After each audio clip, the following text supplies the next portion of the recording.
In a bustling city, there was a small, neglected garden between two tall buildings. An elderly woman named Mrs. Parker lived nearby and visited the garden daily, planting flowers and watering the soil. One day, a young girl named Diana noticed Mrs. Parker working in the garden. "Why do you care so much about this tiny garden?" she asked. "No one else seems to." Mrs. Parker smiled softly. "This garden reminds me of my daughter. She loved flowers and always dreamed of having a garden of her own.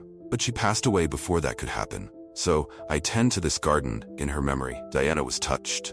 She began helping Mrs. Parker, and together they turned the neglected garden into a beautiful oasis. Over time, the garden attracted the attention of others in the neighborhood. People started to gather there, drawn by its beauty and tranquility. It became a place of peace in the hectic city. One day, Diana found the garden empty and learned that Mrs. Parker had passed away. The neighbors came together to continue caring for the garden, keeping her memory alive. The garden flourished, a tribute to Mrs. Parker's love and dedication. Love can grow even in the smallest, most forgotten places.